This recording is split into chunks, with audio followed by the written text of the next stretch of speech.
de la classe politique sur la vie présidentielle. Nos confrères de Sud Quotidien nous indiquent que de Ousmane Sonko de Pastef à Abdoul Mbaye de la CT en passant par Cheikh Tidiane Dièye de Sénégal bi ñu bëgg, l'appel du président semble bien loin de faire effet boule de neige. En effet, pour le docteur Cheikh Tidiane Dièye, qui était l'invité de l'émission Objection de la radio au Sud FM, la main tendue du président Macky Sall pour une concertation nationale avec l'opposition sur le pétrole et le gaz risque de ne pas être acceptée par ses opposants. Et pour cause, le successeur de l'avocat Maître Mame Adama Gueye à la tête de la plateforme Avenir Sénégal bi ñu bëgg, tout en reconnaissant l'importance de cette convocation, juge cependant tardif le moment choisi par Macky Sall pour le faire.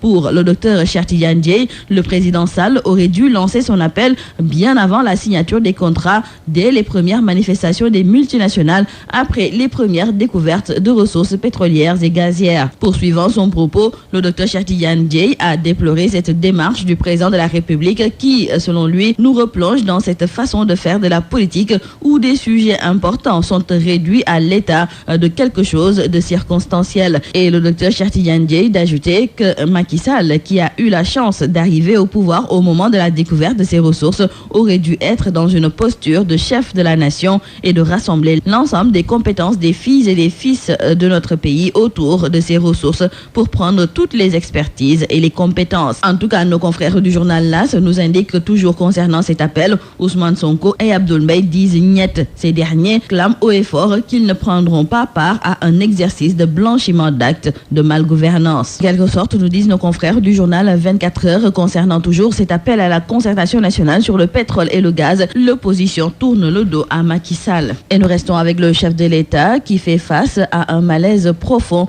au sein de son parti. Et il faut dire qu'ils sont nombreux, ces responsables de l'APR qui envoie des signaux forts au président du parti. Dans le journal Walf Quotidien, nos confrères écrivent que le responsable politique de l'APR, Moustapha Cissé Lo, a indiqué qu'il va se faire entendre sous peu. Il compte s'exprimer entre autres sur ses divergences avec Macky Sall, sa démission des instances de l'APR et son avenir dans cette formation politique.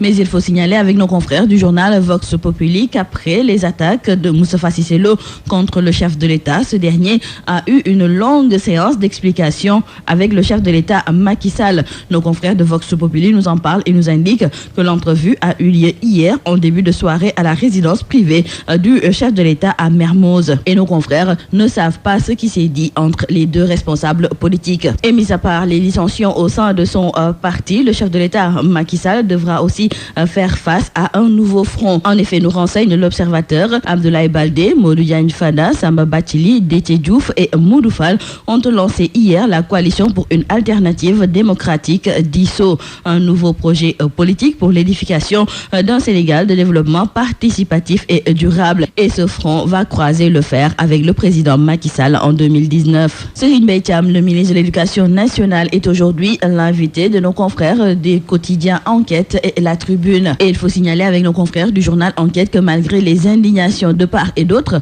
le ministre Serigne Mbaye Thiam ne regrette rien de la manière dont il a géré la crise scolaire. Et du coup, pour lui, il n'est pas question de démissionner ni maintenant ni plus tard. Le socialiste dit n'avoir rien à se reprocher parce qu'il a agi sur instruction du chef de l'État et celui du gouvernement. Et dans le journal La Tribune, nos confrères ajoutent que Serigne Mbaye Thiam, en sa qualité de chargé des élections du Parti socialiste, n'a pas manqué de se prononcer sur l'actualité politique qui est marquée entre autres par la tenue imminente du congrès du Parti socialiste. Congrès lors duquel la succession du secrétaire général Ousmane Tanor Dieng pourrait être ouverte et entérinée. Et sur ce cas de figure, Serigne Mbaye Thiam n'exclut pas de briguer la succession d'Ousmane Tanor Dieng. Et nous terminons par cette triste nouvelle du rappel à Dieu de Papis Baba Mbalo, plus connu sous le nom de Papis Gelongal. L'artiste est décédé à la suite d'un accident sur l'autoroute à péage. Et dans le journal L'Observateur, nos confrères nous précisent que c'est l'absence d'éclairage sur cette autoroute et la présence de vaches qui sont les causes de l'accident. Et selon nos confrères du journal Les Échos,